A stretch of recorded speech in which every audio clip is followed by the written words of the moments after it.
الحمد لله رب العالمين والصلاة والسلام على رسوله الأمين وعلى آله وصحبه أجمعين أما بعد فاتقوا الله يا عباد الله.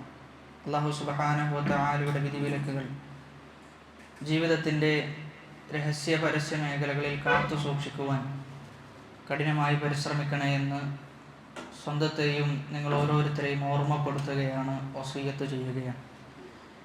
നാഥൻ അനുഗ്രഹിക്കുമാറാകട്ടെ. പുതിയ ഒരു സൂറത്തിലേക്കാണ് നാം പ്രവേശിക്കുന്നത്. സൂറത്തുൽ ഹുമസ. സൂറത്തുൽ ഹുമസ എന്നതാണ് സൂറത്തിൻ്റെ പേര്.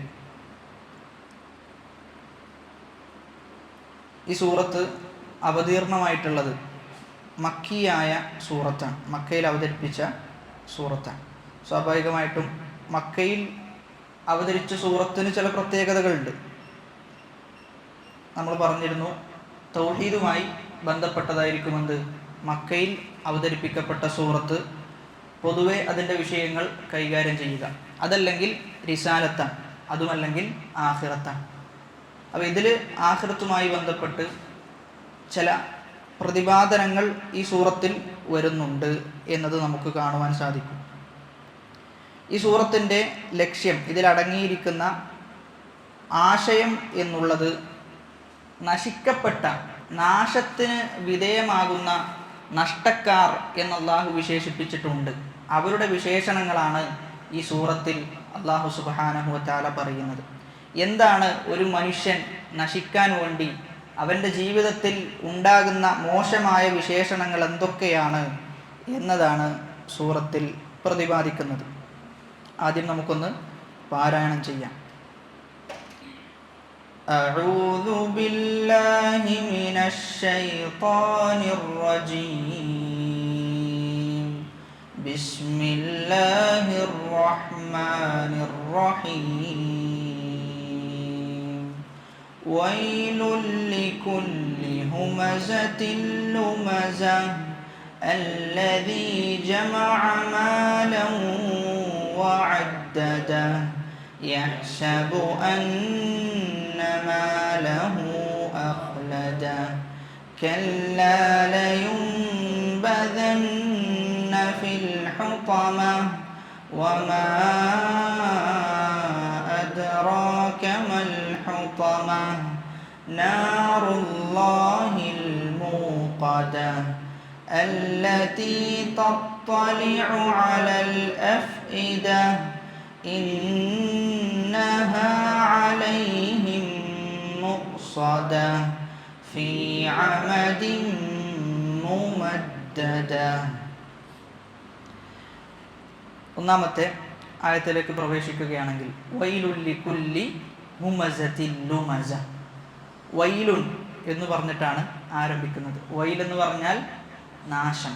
വൈലുൻ, നാശമുണ്ടാകട്ടെ എന്നാണ് പറയപ്പെടുന്നത്. നാശമുണ്ടാകട്ടെ. ആർക്കാണ് നാശം? ലികുല്ലി, എല്ലാ ആളുകൾക്കും നാശമുണ്ടാകട്ടെ.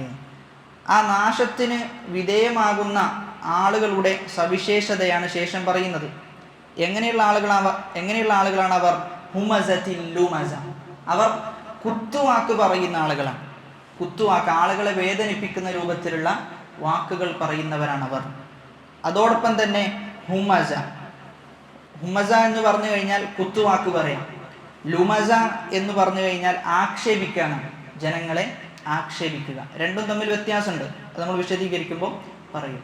അപ്പൊ കുത്തുവാക്ക് പറയുന്ന ആളുകളെ ആക്ഷേപിക്കുന്ന ആളുകൾ, അവർക്ക് നാശമുണ്ടാകട്ടെ എന്നാണ് അല്ലാഹു സുബ്ഹാനഹു വ തആല പറയുന്നത്.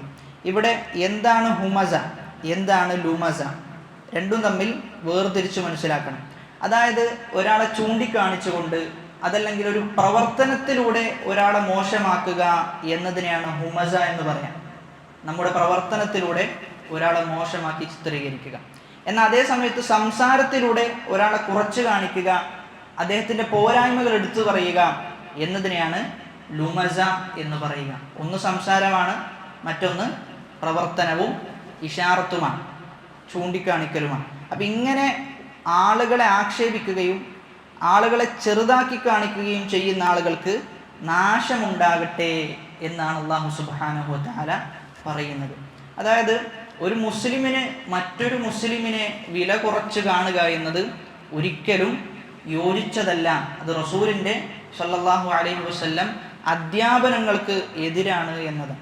അതായത് ഇതിൽ ഈ ആയത്തിൽ ഗീബത്തിനെതിരെയുള്ള, ഗീബത്ത് പറയാൻ പാടില്ല എന്നതിനുള്ള വലിയ ആയത്തായിട്ടാണ് ഇത് പറയപ്പെടുന്നത്. അല്ലാഹു സുബ്ഹാനഹു വ തആല പറയുന്നത് വലാ യഗ്തബ് ബഅ്ലുകും ബഅ്ളാ, നിങ്ങൾ പരസ്പരം ഗീബത്ത് പറയരുത്. അയുഹിബ്ബു അഹദുകും അൻ യഹ്കുല ലഹ്മ അഖീഹി മൈതൻ ഫകരിഹ്തുമൂ, നിങ്ങൾ ഒരു സഹോദരൻ മരിച്ചു കഴിഞ്ഞാൽ ആ മരിച്ച സഹോദരന്റെ മാംസം തിന്നാൻ നിങ്ങൾ ഇഷ്ടപ്പെടുന്നുണ്ടോ എന്നാണ് ചോദിക്കുന്നത്. അപ്പോൾ ഗീബത്ത് പറയുന്നവൻ ചെയ്യുന്നത് എന്താ? അവൻ്റെ സ്വന്തം സഹോദരൻ, മരിച്ച സഹോദരൻ്റെ മാംസം കഴിക്കുന്നതിന് തുല്യമായ പ്രവർത്തനമാണ് അവൻ ചെയ്തുകൊണ്ടിരിക്കുന്നത് എന്നതാണ്. റസൂലുള്ളാഹി സ്വല്ലല്ലാഹു അലൈഹി വസല്ലം ചോദിക്കുന്നുണ്ട്, അതദ്റൂന മൽ ഗീബ, എന്താണ് ഗീബത്ത് എന്ന് നിങ്ങൾക്കറിയുമോ? ആ സമയത്ത് സഹാബാക്കൾ പറയും, അല്ലാഹു വറസൂലുഹു അഅലം, അല്ലാഹും റസൂലുമാണ് ഏറ്റവും കൂടുതൽ അറിയുന്ന ആളുകൾ. എന്നിട്ട് റസൂലുള്ളാഹി സ്വല്ലല്ലാഹു അലൈഹി വസല്ലം പറയാണ്, ദിക്റുക അഖാക ബിമാ യക്റഹ്, അവൻ വെറുക്കുന്ന കാര്യത്തെക്കുറിച്ച് എന്ത് ചെയ്യാം നീ പറയാന്നുള്ളതാണ്. അപ്പൊ നമ്മുടെ സഹോദരന് ഒരു വെറുപ്പുണ്ടാക്കുന്ന കാര്യം, അത് വെറുപ്പുണ്ടാക്കാൻ സാധ്യതയുണ്ട് എങ്കിൽ അത് നമ്മൾ എന്ത് ചെയ്യരുത്, നമ്മൾ പറയരുത് എന്ന്. ആ സമയത്ത് റസൂലുള്ളാഹി സ്വല്ലല്ലാഹു അലൈഹി വസല്ലം ചോദിക്കപ്പെടുകയാണ്, അറഅയ്ത ഇൻ കാന ഫീ അഖീ മാ അഖൂലു, ഞാൻ ഉള്ളതാണ് അവനെ കുറിച്ച് പറയുന്നതെങ്കിലോ, ഇൻ കാന ഫീഹി മാ തഖൂലു ഫഖദ് ഇഗ്തബ്ത, നീ ഉള്ളതാണ് പറയുന്നതെങ്കിൽ നീ ഗീബത്താണ് പറഞ്ഞത്. വ ഇല്ലം യകുൻ ഫീഹി ഫഖദ് ബഹത്ത, നീ ഇല്ലാത്തതാണ് പറയുന്നതെങ്കിൽ നീ എന്ത് ചെയ്തിരിക്കുന്നു, അതിനേക്കാളും അങ്ങേയറ്റത്തെ അക്രമമാണ് നീ അവൻ്റെ വിഷയത്തിൽ ചെയ്തത് എന്ന്. അപ്പോൾ ഉള്ളതൊരാളെ കുറിച്ച് പറയുക എന്നതാണ് ഗീബത്തിൻ്റെ പരിധിയിൽ ഉൾപ്പെടുക എന്നതാണ്. ഇമാം ഹസനുൽ ബസ്രി റഹ്മഹുള്ള പറയുന്നത്, ദിക്റുൽ ഗൈരി സലാസ, മറ്റുള്ള ആളുകളെ കുറിച്ച് പറയുക എന്നത് 3 രൂപത്തിലാണ്. ഒന്ന് ഗീബത്താണ്, അവനെക്കുറിച്ച് ഉള്ളത് പറയലാണ്. മറ്റൊന്നോ വൽ ബുഹ്താൻ, അവനെക്കുറിച്ച് ഇല്ലാത്തത് പറയലാണ്. മൂന്നാമത്തേത് ഇഫ്കാൻ, അതായത് എന്താണോ നമുക്ക് കിട്ടിയ വാർത്ത അതിനെക്കുറിച്ചൊന്നും അന്വേഷിക്കാതെ എന്ത് ചെയ്യാം, അതൊരാളുടെ മേൽ ആക്ഷേപിക്കുക എന്നതാണ്. അപ്പോൾ ഒരാളെക്കുറിച്ച്, ഒരു വ്യക്തിയെക്കുറിച്ച് ഈ 3 രൂപത്തിലാണ് പറയപ്പെടുന്നത്. 3 എന്ത് ചെയ്യാൻ പാടില്ല, നമുക്ക് പറയാൻ പാടുള്ളതല്ല എന്നാണ്. അപ്പോൾ ഇത് ശരിക്കും സാഹോദര്യം വളർത്താൻ, മുസ്ലിമീങ്ങൾക്കിടയിൽ അങ്ങേയറ്റത്തെ സഹോദര ബന്ധമുണ്ടാകണം എന്നതിന് എന്ത് ചെയ്യുന്നുണ്ട്, ഈ പറയുന്ന ആയത്തുകളൊക്കെ ഉപോത്ബലകമാണ് എന്നതാണ്. ഇന്നമൽ മുഅ്മിനൂന ഇഖ്വ, മുഅ്മിനീങ്ങൾ പരസ്പരം എന്താണ്, സഹോദരന്മാരാണ്. അപ്പൊ ആ സാഹോദര്യത്തിന് കോട്ടം തട്ടിക്കുന്നതാണെന്ത്, ഗീബത്ത് പറയുക, നമീമത്ത് പറയുക, ബുഹ്താൻ പറയുക. അപ്പൊ ഇങ്ങനൊക്കെ ഇത് ഒരാൾ പറഞ്ഞു എന്നറിഞ്ഞു കഴിഞ്ഞാൽ, നമ്മുടെ അടുക്കലിൽ നിന്ന് അങ്ങനെ ഒരു വാക്കുണ്ടായിട്ടുണ്ട് എന്നറിഞ്ഞാൽ സ്വാഭാവികമായിട്ട് എന്ത് ചെയ്യും, അത് അവരുടെ സുഹൃത്ത് ബന്ധത്തിന്, അവരുടെ സുഹൃത്ത് വലയത്തിന് എന്ത് ചെയ്യും, വലിയ വിള്ളലുണ്ടാക്കും എന്നതാണ്. റസൂലുള്ളാഹി സ്വല്ലല്ലാഹു അലൈഹി വസല്ലം പറയുന്നത്, കുല്ലുൽ മുസ്ലിമി അലൽ മുസ്ലിമി ഹറാമുൻ, എല്ലാ മുസ്ലിമിനും മറ്റൊരു മുസ്ലിമിന്റെ മേൽ ഹറാമായ ചില കാര്യങ്ങളുണ്ട്. ഒന്ന് ദമുഹു, അവന്റെ രക്തം ചിന്താൻ പാടുള്ളതല്ല. മറ്റൊന്നോ വമാലുഹു, അവന്റെ ധനം അപഹരിക്കാൻ പാടുള്ളതല്ല. വഇർളുഹു, അവന്റെ അഭിമാനം, അഭിമാനത്തിന് ക്ഷതം വരുത്തുന്ന ഒരു വാക്ക് പോലും ചെയ്യാൻ പാടില്ല, പറയാൻ പാടില്ല എന്നതാണ്. എത്രത്തോളം എന്ന് ചോദിച്ചു കഴിഞ്ഞാൽ, ഒരു മുഅ്മിനിന്റെ ഇർളിന്, അവന്റെ അഭിമാനത്തിന് കഅബയേക്കാളും പ്രാധാന്യമുണ്ട് എന്നും എന്ത് ചെയ്തിട്ടുണ്ട്, ചില ഹദീസുകളിൽ വന്നിട്ടുണ്ട്. അപ്പൊ കഅബയെ ഒരാൾ പൊളിക്കാൻ ശ്രമിക്കുകയാണെങ്കിൽ അത് എത്ര വലിയ കുറ്റമായിരിക്കും. അതിനോട് താരതമ്യം ചെയ്തിട്ടാണ് പറയുന്നത് എന്ത്, ഒരു സഹോദരന്റെ ഇർളിന് അഭിമാനം വെച്ചെന്ത് ചെയ്യരുത്, നമ്മൾ കളിക്കരുത് എന്നത്. റസൂലുള്ളാഹി സ്വല്ലല്ലാഹു അലൈഹി വസല്ലമ മറ്റൊരു ഹദീസിൽ പറയുന്നത്, ലാ തഹാസദു, നിങ്ങൾ പരസ്പരം എന്ത് ചെയ്യരുത്, അസൂയ വെച്ച് പുലർത്തരുത്. വലാ തബാഗളു, പരസ്പരം കോപിക്കരുത്. വലാ തഫാഹഷു വലാ തദാബറു വലാ യഗ്തബ് ബഅലുകും ബഅല, പരസ്പരം മോശമായത് പറയുക, പരസ്പരം ഗീബത്ത് പറയുക, ഇതൊന്നും നിങ്ങൾ ചെയ്യരുത്. പരസ്പരം സാഹോദര്യത്തിൽ വർദ്ധിക്കണം. വകൂനു ഇബാദല്ലാഹി ഇഖ്വാന, അള്ളാഹുവിൻ്റെ അടിമകളായ സഹോദരന്മാരായിട്ട് എന്ത് ചെയ്യണം, നിങ്ങൾ മാറണം എന്നതാണ്. അപ്പൊ ഗീബത്ത് പറയുന്ന ആളുകൾക്ക് ഖിയാമത്ത് നാളിൽ വലിയ ശിക്ഷ എന്തെയും അവർക്കുണ്ടാകും എന്ന് ഹദീസുകളിൽ പറഞ്ഞിട്ടുണ്ട്. റസൂലുള്ളാഹി സ്വല്ലല്ലാഹു അലൈഹി വസല്ലമ അവർക്ക് ലഭിക്കുന്ന ശിക്ഷയെ വിശദീകരിച്ചുകൊണ്ട് പറയാം, മറർത്തു ലൈലതൻ ഉസ്രിയ ബി അലാ അഖ്വാമിൻ. ഞാൻ ഇസ്രാഇന് പോയ സന്ദർഭത്തിൽ ഒരു സമൂഹത്തിന്റെ അരികിലൂടെ ഞാൻ നടന്നു. എന്താണ് അവർ ചെയ്യുന്നത്? യഖ്മിഷൂന വുജൂഹഹും ബി അൽഫാരിഹിം. അവരുടെ നഖം കൊണ്ട് എന്തെയാണ്? അവരുടെ മുഖത്തെ അവർ പറിച്ചു കളയുകയാണ്. അപ്പൊ നഖം കൊണ്ട് എന്തെയാണ്? അവരിങ്ങനെ അവരുടെ മുഖത്ത് പറിച്ചു കളയുന്നുണ്ട്.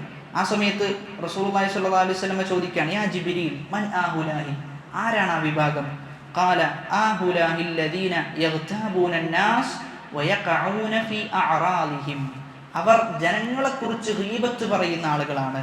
വയഖഊന ഫീ അഅറാലിഹിം, അവരുടെ അഭിമാനത്തിൽ കളിക്കുന്ന, അവരുടെ അഭിമാനത്തിന് ക്ഷതം വരുത്തുന്ന ആളുകളാണ് ആ ശിക്ഷക്ക് അർഹമായിട്ടുള്ളത് എന്ന്. അപ്പൊ അതുകൊണ്ട് വലിയ ശിക്ഷക്കാണ് ഗീബത്ത് പറയുന്നതിന് എന്ത് ചെയ്യാം? വിധേയനാവുക എന്നതാണ്. അപ്പൊ അതുകൊണ്ട് തന്നെ ഒരു മുസ്ലിമിനെ സംബന്ധിച്ചിടത്തോളം അവന്റെ നാവ് എപ്പോഴും ഹൃദയത്തിന്റെ പിന്നിലായിരിക്കുന്ന, ലിസാനുൽ മുഅ്മിൻ ഖൽഫ ഖൽബിഹി, അവന്റെ ഹൃദയത്തിന്റെ പിന്നിലാണ്. എന്ത് സംസാരിക്കാൻ ഉദ്ദേശിച്ചാലും അവൻ എന്ത് ചെയ്യും? ആലോചിക്കും, ഇത് സംസാരിക്കണോ, ഇത് സംസാരിച്ചാൽ എനിക്ക് ആഖിറത്തിന് ഉപകാരമായിരിക്കുമോ, അതല്ല അള്ളാഹുവിന് എതിരാകുമോ എൻ്റെ ഈ സംസാരം എന്നിങ്ങനെ ആലോചിച്ചുകൊണ്ടാണ് എന്ത് ചെയ്യാം ഒരു മുഅ്മിൻ സംസാരിക്കാൻ. ഇനി അതേ സമയത്ത് മുനാഫിഖ് എങ്ങനെയാണ് സംസാരിക്കുക? അവന്റെ ഹൃദയത്തിന്റെ മുന്നിലാണെന്ത് നാവുണ്ടാവുക. ഒന്നും ആലോചിക്കൂല, ആർക്കാണ് എൻ്റെ സംസാരം ബാധിക്കുക എന്നൊന്നും ആലോചിക്കാതെ എന്ത് ചെയ്യും അവൻ സംസാരിക്കും എന്നുള്ളതാണ്. ബുദ്ധിമാന്മാരുടെ അടയാളത്തിൽ പറയപ്പെട്ടതാണെന്ത്? ഹുസ്നുസ് സംത്, അതായത് ചാടിക്കേറി സംസാരിക്കാതിരിക്കുക എന്നുള്ളത്. ആലോചിച്ച് അതിൻ്റെ പിന്നിൽ എന്തൊക്കെ പ്രത്യാഘാതങ്ങളാണ് ഉണ്ടാവുക എന്നൊക്കെ ചിന്തിച്ചിട്ടായിരിക്കും അവർ സംസാരിക്കുക. റസൂലുള്ളാഹി സ്വല്ലല്ലാഹു അലൈഹി വസല്ലം പറയുന്നുണ്ട്, യാ മഅ്ശറ മൻ ആമന ബിലിസാനിഹി വലം യുഅ്മിൻ ബിഖൽബിഹി ലാ തഗ്താബുൽ മുസ്ലിമീൻ. നിങ്ങൾ മുസ്ലിമീങ്ങളെ ഗീബത്ത് പറയരുത്. വലാ തതബ്ബഉ ഔറാതിഹിം, അവരുടെ ഔറത്തിനെ നിങ്ങൾ എന്ത് ചെയ്യരുത്? പരിശോധിക്കരുത്. അതായത് ഇവിടെ അവരുടെ രഹസ്യ ജീവിതത്തിലേക്ക് കയറി അവരെന്തൊക്കെയാണ് ചെയ്യുന്നത് എന്നിങ്ങനെ അവരുടെ കുറ്റവും കുറവും എന്ത് ചെയ്യാം കണ്ടെത്തി നടക്കുക. അതെന്ത് ചെയ്യാൻ പാടില്ല, ചെയ്യാൻ പാടില്ല എന്നുള്ളതാണ്. ഫഇന്നഹു മൻ തതബ്ബഅ ഔറത അഖീഹി തതബ്ബഅ അല്ലാഹു ഔറതഹു. ആരെങ്കിലും ഒരു സഹോദരന്റെ ഔറത്ത്, അവന്റെ രഹസ്യ ജീവിതത്തിലേക്ക് പ്രവേശിച്ച് അവൻ എന്തൊക്കെ ചെയ്യുന്നുണ്ട്, അവന്റെ കുറ്റം കുറവ് എന്തൊക്കെയാണ് എന്ന് പരിശോധിച്ച് നടന്നാൽ അല്ലാഹ് എന്ത് ചെയ്യും? ഓന്റെ ഔറത്ത് പരിശോധിച്ച് നടക്കും. അള്ളാഹു പരിശോധിച്ച് നടന്ന അവന്റെ കാര്യം ചെയ്തു അവസാനിച്ചു എന്നതാണ്. വമൻ തതബ്ബഅ അല്ലാഹു ഔറതഹു, അള്ളാഹു ഒരാളുടെ ഔറത്ത് പരിശോധിച്ചു കഴിഞ്ഞാൽ അവൻ അവന്റെ വീടിന്റെ അകത്തളത്തിലാണ് ഉള്ളത് എങ്കിലും അല്ലാഹ് എന്ത് ചെയ്യും? ഓനെ വഷളാക്കുന്ന, അവന്റെ വീടിന്റെ അകത്തളത്തിലാണ് അവൻ ഉള്ളത് എങ്കിലും അള്ളാഹു അവനെ വഷളാക്കി കളയും. അപ്പൊ അതുകൊണ്ട് സംസാരിക്കുന്ന സമയത്ത് ഒരു മുസ്ലിമിനെ സംബന്ധിച്ചിടത്തോളം മറ്റൊരു മുസ്ലിമിനും ഓൻ എന്ത് ചെയ്യരുത്? അവന്റെ സംസാരത്തിൽ യാതൊരു കുറവ് വരുത്തുകയോ അതല്ലെങ്കിൽ അവനെ മോശമാക്കി പറയുകയോ ഒന്നും എന്ത് ചെയ്യാൻ പാടില്ല, ചെയ്യാൻ പാടില്ല എന്നുള്ളതാണ്. യഥാർത്ഥ മുസ്ലിമിനെ കുറിച്ച് പറയുന്നത് എന്താ? മൻ സലിമൽ മുസ്ലിമൂന മിൻ ലിസാനിഹി വയദിഹി, അവന്റെ നാവ് കൊണ്ട് എന്ത് ചെയ്തിട്ടുണ്ട്? ബാക്കിയുള്ള മുസ്ലിമീങ്ങൾ സംരക്ഷിക്കപ്പെട്ടിട്ടുണ്ട് എന്നുള്ളതാണ്. അപ്പൊ നമ്മുടെ ഒരു ദിവസത്തിലെ സംസാരങ്ങൾ പരിശോധിച്ച് നോക്കിക്കഴിഞ്ഞാൽ നമ്മളൊരു കൂട്ടം കൂടി നിൽക്കുമ്പോഴോ അതല്ലെങ്കിൽ മറ്റു വല്ല നമ്മുടെ ഫംഗ്ഷനുകൾ ഇങ്ങനെ ഉണ്ടാകുന്ന സന്ദർഭത്തിലൊക്കെ മറ്റൊരാളെ പറ്റിയാണ് നമ്മുടെ ചർച്ചാ വിഷയമെങ്കിൽ അത് ഒഴിവാക്കേണ്ടതാണ് എന്നതാണ്. കാരണം പലപ്പോഴും ഈ ഗീബത്ത് എന്നൊക്കെ പറഞ്ഞു കഴിഞ്ഞാൽ ആളുകൾക്ക് പറയാൻ എന്താണ്, ഭയങ്കര രസമുള്ള കാര്യമായിരിക്കും. ഒരാൾ കുറച്ചാൾക്കാർ കൂടി നിന്നാൽ പിന്നെന്താ പറയാ, പിന്നെ മറ്റവനെ കുറിച്ചിട്ടാണ് വർത്താനം, പിന്നെ ഓനെ കുറിച്ച് ഇങ്ങനെ ഓൻ്റെ തെറ്റുകൾ ഇങ്ങനെ പറയും. അത് കേട്ടു നിൽക്കാൻ ചിലപ്പോൾ ചില ആളുകൾക്ക് ഭയങ്കര രസമാണ്. അതുകൂടെ എന്ത് ചെയ്യും, നമ്മൾ പിന്നെ ഇങ്ങനെ കുറേ ചേർത്ത് കൊടുക്കും, ഓൻ അങ്ങനെയാണ്, ഓനക്ക് ഇന്ന പ്രശ്നങ്ങളുണ്ട്. ഇതിൽ ഓന് കഴിഞ്ഞാലോ അടുത്ത ആൾക്കാരാണ്. അപ്പോൾ അതിങ്ങനെ എന്ത് ചെയ്യും, പോകും. നമ്മളെ ഒരു കൂട്ടം കൂടിക്കഴിഞ്ഞാൽ നമ്മളെ പണി എന്താ? ഗീബത്ത് പറയാ എന്നുള്ളതാണ്. അപ്പോൾ ഗീബത്ത് കബായിറിലാണ് പണ്ഡിതന്മാർ എണ്ണിയിട്ടുള്ളത്. ചെറിയ പാമ്പല്ല, വൻപാപത്തിലാണ് ഗീബത്ത് എണ്ണപ്പെട്ടിട്ടുള്ളത് എന്നാണ്. അപ്പം അതുകൊണ്ട് വളരെയധികം സൂക്ഷിക്കേണ്ട ഒരു വിഷയമാണ്. പ്രത്യേകിച്ചും ഈ കാലഘട്ടത്തിൽ ഗീബത്ത് എന്നതിനൊന്നുമില്ല, യാതൊരു പരിധിയുമില്ലാതെ ഇങ്ങനെ പറഞ്ഞു നടക്കുന്ന കാലത്ത് ഒരാൾ ഗീബത്ത് പറയുമ്പോൾ അത് കേട്ട് നിൽക്കാനും പാടില്ല. ഗീബത്ത് പറയുമ്പോൾ എന്ത് ചെയ്യാം, നമ്മളൊന്നും അങ്ങോട്ട് പറയണില്ല, എന്നാൽ കേട്ട് എന്ത് ചെയ്യാം, മൗനിയായിട്ട് നിൽക്കുക എന്നുള്ളതും പാടുള്ളതല്ല എന്നുള്ളതാണ്. അപ്പം അങ്ങനെ ഗീബത്ത് പറയുന്ന സദസ്സിൽ നിന്ന് എന്ത് ചെയ്യണം? നമ്മൾ മാറി നിൽക്കണം എന്നാണ് പറയപ്പെടുന്നത്. റസൂലുള്ളാഹി സ്വല്ലല്ലാഹു അലൈഹി വസല്ലമ സ്വഹാബാക്കളോട് ചോദിക്കുന്നുണ്ട്, അതദറൂന മനിൽ മുഫ്ലിസ്, ആരാണ് മുഫ്ലിസ്, പാപ്പരായ വ്യക്തി എന്നറിയുമോ എന്ന് ചോദിക്കാൻ. ആ സമയത്ത് സ്വഹാബാക്കൾ പറയുന്നത്, അൽ മുഫ്ലിസു ഫീന മൻ ലാ ദിർഹമ ലഹു വലാ മതാഅ. ദിർഹമില്ലാത്ത ആളുകളാണ് പ്രവാചകരെ മുഫ്ലിസ് എന്ന് പറഞ്ഞു കഴിഞ്ഞാൽ. ദിർഹമില്ല, ദുനിയാവിൻ്റെ മതാഅകൾ, ഓഹരികൾ അവരുടെ അടുക്കലില്ല, ഇവരാണ് മുഫ്ലിസായ ആളുകൾ. അപ്പോൾ റസൂലുള്ളാഹി സ്വല്ലല്ലാഹു അലൈഹി വസല്ലം തിരുത്തി കൊടുക്കാൻ, ഇന്നൽ മുഫ്ലിസ മിൻ ഉമ്മത്തി, എൻ്റെ ഉമ്മത്തിൽ മുഫ്ലിസ് എന്ന് പറഞ്ഞു കഴിഞ്ഞാൽ മൻ യഅതി യൗമൽ ഖിയാമ, ഖിയാമത്ത് നാളിൽ അവർ വരും. എന്തുമായി? ബി സ്വലാത്തിൻ, നിസ്കാരമായിക്കൊണ്ട്, വസിയാമിൻ വസകാത്തിൻ, നോമ്പ്, സകാത്ത്, നിസ്കാരം എല്ലാം കൊണ്ടും ചെയ്യും അവർ വരും. എന്നാൽ അവരുടെ പ്രശ്നം എന്താ? വയഅതി ഖദ് ശതമ ഹാദാ, ഇവനെ കുറിച്ച് കുറ്റം പറഞ്ഞിട്ടുണ്ടാവും. വഖദഫ ഹാദാ, ഇവനെ കുറിച്ച് ഇല്ലാത്തത് പറഞ്ഞിട്ടുണ്ടാവും. വഅകല മാല ഹാദാ, മറ്റവന്റെ ധനം, മറ്റവന്റെ ഭക്ഷണം അവൻ എടുത്തിട്ടുണ്ടാവും. വസഫക ദമ ഹാദാ, അതല്ലെങ്കിൽ മറ്റു വ്യക്തിയുടെ രക്തം ചീന്തിയിട്ടുണ്ടാകും. വളറബ ഹാദാ, മറ്റൊരാളെ അടിച്ചിട്ടുണ്ടാകും. ഫയുഅത ഹാദാ മിൻ ഹസനാതിഹി വഹാദാ മിൻ ഹസനാതിഹി, അങ്ങനെ എന്ത് ചെയ്യും? അവന്റെ നന്മകൾ എടുത്ത് മറ്റുള്ള ആളുകൾക്ക് കൊടുക്കുന്ന, നന്മകൾ എടുത്തിട്ട് എന്ത് ചെയ്യും? ഓൻ എന്തൊക്കെ നന്മയാണോ ചെയ്തത് അതെല്ലാം മറ്റവന്റെ അക്കൗണ്ടിലേക്കാണ് വീഴാം. ഫൈനിൻതഹത് ഹസനാതുഹു, അവന്റെ ഹസനത്തുകൾ തീർന്നാലോ, ഖബല അൻ യഖ്ലിയ മാ അലൈഹി അഖദ മിൻ ഖതായാഹും, അവരുടെ തെറ്റെന്ത് ചെയ്യും? എടുക്കും. ഓൻ ആരെക്കുറിച്ചാണോ ഗീബത്ത് പറഞ്ഞത് അവരുടെ തെറ്റെടുത്തിട്ട് മറ്റുള്ള ആരാണോ പറഞ്ഞത് അവർക്ക് എന്ത് ചെയ്യും? കൊടുക്കുന്ന. ഗീബത്ത് ആരാണോ പറഞ്ഞത് അവർക്ക് പിന്നെ എന്ത് ചെയ്യും? തെറ്റുകൾ കിട്ടും. അപ്പൊ രണ്ട് കാര്യങ്ങൾ നടന്നു. ഒന്ന്, ഓൻ്റെ നന്മയും പോയി, അതേപോലെ തന്നെ കുറെ തിന്മ എന്ത് ചെയ്തു? ഇങ്ങോട്ട് ലഭിക്കുകയും ചെയ്തു എന്നതാണ്. അപ്പൊ അതുകൊണ്ട് തന്നെ നമ്മളെക്കുറിച്ച് ഒരാൾ ഗീബത്ത് പറയുന്നുണ്ട് എങ്കിൽ നമുക്ക് യാതൊരു നഷ്ടമില്ല. നമുക്കെന്തില്ല? യാതൊരു നഷ്ടമില്ല. നമുക്ക് സന്തോഷിക്കാനുള്ള വകുപ്പേ ഉള്ളൂ എന്നാണ്. ചില പണ്ഡിതന്മാർ പറഞ്ഞു എന്നാണ്, ഞാൻ ഗീബത്ത് പറയുകയാണെങ്കിൽ ഞാൻ എൻ്റെ ഉമ്മാനെ കുറിച്ചും ഉപ്പാനെ കുറിച്ചിട്ടായിരിക്കും ഗീബത്ത് പറയാം. കാരണം അങ്ങനെയാണെങ്കിൽ എന്താണ്? അവർക്ക് എന്ത് ചെയ്യും? ഒരുപാട് പ്രതിഫലം കിട്ടുന്ന. മറ്റേത് നമ്മൾ ആരെക്കുറിച്ചൊക്കെ പറയുന്നു, ഒരു നമ്മുടെ നന്മകളൊക്കെ എന്ത് ചെയ്യുന്നു? എടുത്തു കൊണ്ടുപോകുന്നു എന്നതാണ്. അപ്പോൾ ഒരിക്കലും ഒരാൾ നമ്മെക്കുറിച്ച് ഗീബത്ത് പറഞ്ഞു എന്നതിൻ്റെ പേരിൽ നമ്മൾ വിഷമിച്ചിരിക്കേണ്ട ആവശ്യമില്ല. നമ്മുടെ ഉസ്താദുമാരൊക്കെ പറയുന്ന വിഷയമാണ്. ഉസ്താദുമാരായിക്കഴിഞ്ഞാൽ എന്ത് ചെയ്യും? കുറേ കൂലി അങ്ങനെ നമുക്ക് കിട്ടാനുണ്ടെന്നാണ്. കാരണം കുറേ കുട്ടികൾ എന്ത് ചെയ്യും? സ്വാഭാവികമായിട്ടും ഉസ്താദുമാരായിട്ട് കുറേ കുറ്റങ്ങൾ പറയും. അപ്പം അങ്ങനെ കുറേ പ്രതിഫലം കിട്ടും എന്ന് പറയാറുണ്ട്. അപ്പം അതുകൊണ്ട് ഒരാൾ ഗീബത്ത് പറഞ്ഞു എന്നറിഞ്ഞാൽ തന്നെ അവർക്ക് എന്ത് ചെയ്യാം? പുറത്തു കൊടുക്കുക എന്നുള്ളതാണ് നമ്മുടെ ശൈലി. ഞാൻ പുറത്തു കൊടുക്കൂല, ഞാൻ അള്ളാഹ്ക്ക് വിട്ടുക്കാണ് എന്നൊക്കെ ഒരാൾക്ക് പറയാം. പറയുന്നതിൽ തെറ്റൊന്നുമില്ല. പക്ഷേ നമുക്ക് പുറത്ത് കിട്ടണമെങ്കിൽ നമ്മൾ എന്ത് ചെയ്യണം? നമ്മൾ ബാക്കിയുള്ള ആളുകൾക്ക് പുറത്തു കൊടുക്കുന്ന ഒരു മനസ്ഥിതി നമ്മൾ കാണിക്കണം എന്നുള്ളതാണ്. അതായിരുന്നു റസൂലിൻ്റെ സ്വല്ലല്ലാഹു അലൈഹി വസല്ലമയുടെ മാതൃക എന്നുള്ളത്. അതേപോലെ തന്നെ റസൂലുള്ളാഹി സ്വല്ലല്ലാഹു അലൈഹി വസല്ലമ പറയുന്നത്, സ്വർഗം വാഗ്ദാനം ചെയ്യുന്നുണ്ട്. മൻ യൽമനു ലി മാ ബൈന ലിഹ്യൈഹി വമാ ബൈന റിജ്ലൈഹി അൽമനു ലഹുൽ ജന്ന. ഒരാൾ അവൻ്റെ രണ്ട് കാലുകൾക്കിടയിലുള്ളതിനെയും അവൻ്റെ നാവിനെയും സൂക്ഷിച്ചു കഴിഞ്ഞാൽ അവനെന്ത് ചെയ്യും? സ്വർഗം കൊണ്ട് ഞാൻ ജാമ്യം നിൽക്കുന്ന. റസൂലുള്ളാഹി സ്വല്ലല്ലാഹു അലൈഹി വസല്ലം പറഞ്ഞു, ഞാൻ എന്ത് ചെയ്യും? ഓൻ സ്വർഗത്തിന് വേണ്ടി വാദിക്കും എന്നുള്ളതാണ്. അപ്പം അത്രയും പ്രാധാന്യം അർഹിക്കുന്ന ഒന്നാണ് നാവിനെ സൂക്ഷിക്കുക, ഗീബത്തിൽ നിന്ന് വിട്ടു നിൽക്കുക എന്നുള്ളതൊക്കെ. അതായത് പണ്ഡിതന്മാർ ഇടയ്ക്കിടെ പറയുന്ന കാര്യമാണ്, ഒരു മജ്ലിസ് കിട്ടിക്കഴിഞ്ഞാൽ ആ മജ്ലിസിനെ നന്മയുടെ മജ്ലിസാക്കി മാറ്റാൻ പറ്റാന്നുള്ളത് എന്താണ്? വലിയ തൗഫീഖാണ് അള്ളാഹു ഒരു വ്യക്തിക്ക് നൽകുന്നതിൽ വെച്ചെന്നാണ്. അതായത് ചില ആളുകൾ വന്നു കഴിഞ്ഞാൽ പിന്നെ ചർച്ചകൾ മാറും. പിന്നെ നല്ല ചർച്ചകളായിരിക്കും പലപ്പോഴും ഉണ്ടാവുക, ദീനീപരമായ ചർച്ചകളാണ്. എന്നാൽ അതേ സമയത്ത് ചില ആളുകൾ വന്നാലോ വളരെ മോശപ്പെട്ട ചർച്ചകളായിരിക്കും ഉണ്ടാവുക. അപ്പം നമ്മെ സംബന്ധിച്ചിടത്തോളം നമ്മൾ ഏതൊരു മജ്ലിസിലേക്ക് ചെന്നെത്തിക്കഴിഞ്ഞാലും ആ മജ്ലിസിന് എന്താക്കാൻ പറ്റണം? അറിവിൻ്റെ സദസ്സാക്കി മാറ്റാൻ നമുക്ക് സാധിക്കണം എന്നതാണ്. അങ്ങനെയാണെങ്കിൽ ഏതൊരു മജ്ലിസും നമുക്ക് എന്ത് ചെയ്യും? ഉപകരിക്കും. നാളെ ഖിയാമത്ത് നാളിൽ നമുക്കത് അനുകൂലമാകും എന്നതാണ് നമ്മൾ മനസ്സിലാക്കേണ്ടത്. അതല്ലെങ്കിൽ നേരെ തിരിച്ചായിരിക്കും നമ്മുടെ മേൽ ഉണ്ടാവുക. അപ്പം അതാണ് ആ ആയത്തിൻ്റെ ആശയമായിട്ട് നമ്മൾ മനസ്സിലാക്കേണ്ടത്. വൈലുൻ, നാശമുണ്ടാകട്ടെ, ലികുല്ലി ഹുമസത്തിൻ ലുമസ, കുത്തുവാക്ക് പറയുന്ന ആക്ഷേപം പറയുന്ന ആളുകൾക്ക് നാശമുണ്ടാകട്ടെ എന്നാണ്. അപ്പൊ ഇത് ശരിക്കും പറയുന്നത് റസൂലുള്ളാഹി സ്വല്ലല്ലാഹു അലൈഹി വസല്ലമയെ കുറിച്ച് എന്ത് ചെയ്യുന്നുണ്ട്? ഉമയ്യത്തിനെ പോലെയുള്ള ആളുകൾ റസൂലിനെ മോശമാക്കി ചിത്രീകരിക്കുന്നുണ്ട്.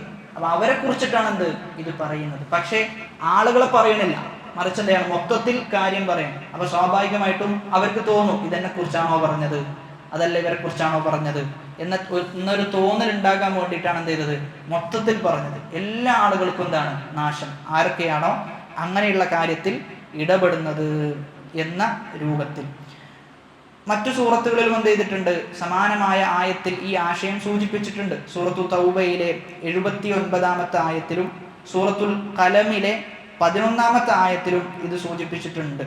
പിന്നെ അവിടെ ഉപയോഗിച്ച സീഗ, രൂപം എന്നുള്ളത് ഹുമസ എന്നുള്ളതാണ്. ഹുമസ എന്ന് പറഞ്ഞു കഴിഞ്ഞാൽ അങ്ങേയറ്റം സൂപ്പർലേറ്റീവ് ഫോമാണെന്ത്, ഹുമസ എന്നുള്ളത്. അപ്പം അങ്ങേയറ്റത്തെ കുത്തുവാക്കുകളും അതേപോലെ തന്നെ അവഹേളനങ്ങളും നടത്തുക എന്നതാണ് അതിൻ്റെ ഉദ്ദേശം. എന്നിട്ട് രണ്ടാമത്തെ വിഭാഗത്തെ കുറിച്ച് പറയാം. ഒന്നാമത്തെ വിഭാഗം നാശത്തിലായ ആളുകൾ ആരാ? ഗീബത്ത് പറയുന്ന, അതേപോലെ തന്നെ അവഹേളിക്കുന്ന, ആക്ഷേപിക്കുന്ന ആളുകൾ. രണ്ടാമത്തെ വിഭാഗം അല്ലദീ ജമഅ മാലൻ വഅദ്ദദ, ധനം എന്ത് ചെയ്യാം, ധനം ശേഖരിച്ചു വെക്കുക, എന്നിട്ടത് എണ്ണി നോക്കുകയും ചെയ്യുക, അവർക്കും നാശമുണ്ട് എന്നാണ് അല്ലാഹു സുബ്ഹാനഹു വ തആല പറയുന്നത്. അപ്പോൾ ഇവിടെ ധനം ശേഖരിക്കുക എന്ന് പറയുമ്പോൾ ഓൻ്റെ ലക്ഷ്യം അത് മാത്രമാണ്. ദുനിയാവിലോ ജീവിക്കുന്നതിനാ, പൈസ ഉണ്ടാക്കാനാണ്. അതല്ലാത്ത മറ്റൊരു ലക്ഷ്യം എന്തില്ല, ഓൻക്കില്ല എന്നുള്ളതാണ്. അപ്പോൾ ഓൻ ദുനിയാവിൽ ജീവിക്കുന്നത് പൈസ ഉണ്ടാക്കുക. മറ്റൊന്ന്, ഓൻ ആ ഉണ്ടാക്കിയ പൈസ എന്ത് ചെയ്യൂല, ചെലവഴിക്കൂല. ഉണ്ടാക്കിയ പൈസ അള്ളാന്റെ മാർഗത്തിൽ എന്ത് ചെയ്യൂല, ചെലവഴിക്കൂല എന്നുള്ളതാണ്. അവിടെയാണ് അല്ലാഹു സുബ്ഹാനഹു വ തആല പറഞ്ഞത്, ഇന്നല്ലാഹ ലാ യുഹിബ്ബു മൻ കാന മുഖ്താലൻ ഫഖൂറ അല്ലദീന യബ്ഖലൂന വയഅ്മുറൂന അന്നാസ ബിൽ ബുഖൽ. അല്ലാഹു അത്തരത്തിലുള്ള ആളുകൾ എന്ത് ചെയ്യുന്നില്ല, ഇഷ്ടപ്പെടുന്നില്ല. എന്താണ് അവർ ചെയ്യുന്നത്? അവർ പിശുക്ക് കാണിക്കുകയാണെന്നാണ്. അവരെന്ത് ചെയ്യാണ്? പിശുക്ക് കാണിക്കുകയാണ്. പിശുക്ക് കാണിക്കുകയാണെന്ന് മാത്രമല്ല, വയഅ്മുറൂന അന്നാസ ബിൽ ബുഖൽ, ജനങ്ങളോട് എന്ത് ചെയ്യുന്നു? പിശുക്ക് കൊണ്ട് കൽപ്പിക്കുകയും ചെയ്യുന്നു എന്നതാണ്. അതേപോലെ സൂറത്തുൽ മആരിജിലെ 18-ാമത്തെ ആയത്തിലും സമാനമായ ആശയമുള്ള ആയത്ത് സൂചിപ്പിക്കുന്നുണ്ട്, വജമഅ ഫഔഅ എന്ന് പറയുന്നുണ്ട്. അപ്പൊ ഇവിടെയെല്ലാം ഇസ്ലാം നിരോധിച്ചിട്ടുള്ളത് എന്താ? ധനത്തിന് മാത്രം ഫോക്കസ് നൽകി അതിന് മാത്രം ജീവിക്കുക, അതേപോലെ തന്നെ അള്ളാന്റെ മാർഗത്തിലൊന്നും ചെലവഴിക്കാതിരിക്കുക, ഇതിനെയാണ് വിലക്കിയിട്ടുള്ളത് എന്നാണ്. റസൂലുള്ളാഹി സ്വല്ലല്ലാഹു അലൈഹി വസല്ലം പറയുന്നത്, ഇന്ന ലികുല്ലി ഉമ്മത്തിൻ ഫിത്ന, എല്ലാ ഉമ്മത്തിനും എന്തുണ്ട്?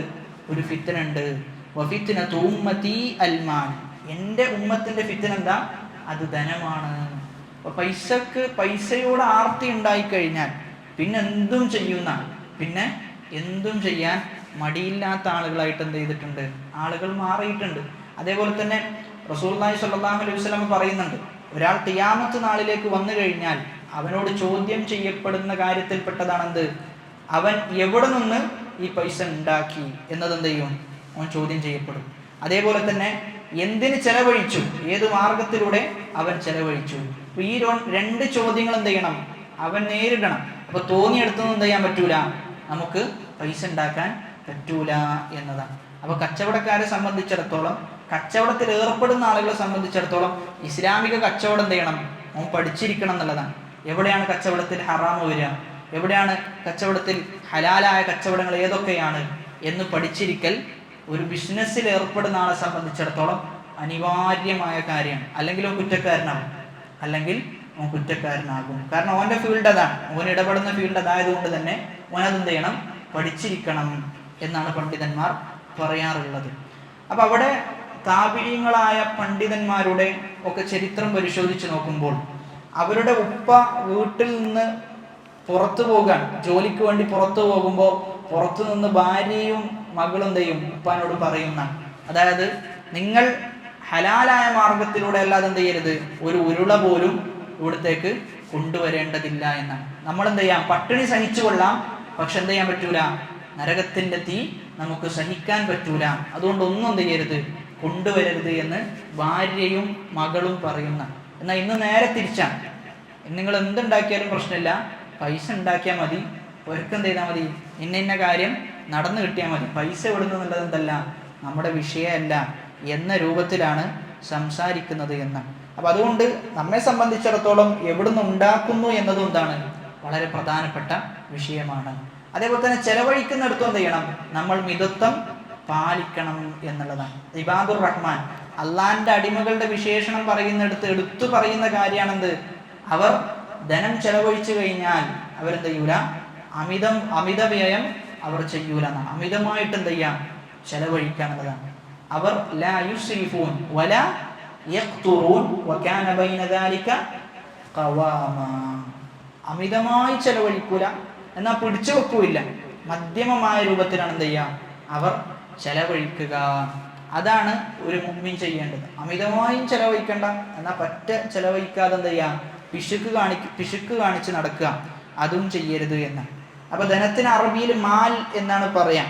എന്തുകൊണ്ടാ മാൽ എന്ന് പറയാൻ കാരണം, അതായത് മാൽ എന്ന് പറയാൻ നല്ലൊരു ബന്ധമുണ്ട്. മാല എന്ന് പറഞ്ഞാൽ ചായുക എന്നാണ്. മാല എന്ന് പറഞ്ഞാൽ അറബിയിൽ ചായുക. അപ്പൊ സ്വാഭാവികമായിട്ടും മാൽ, ധനത്തോട് മനുഷ്യൻ എന്തുണ്ട്, ഒരു ചായുണ്ട്.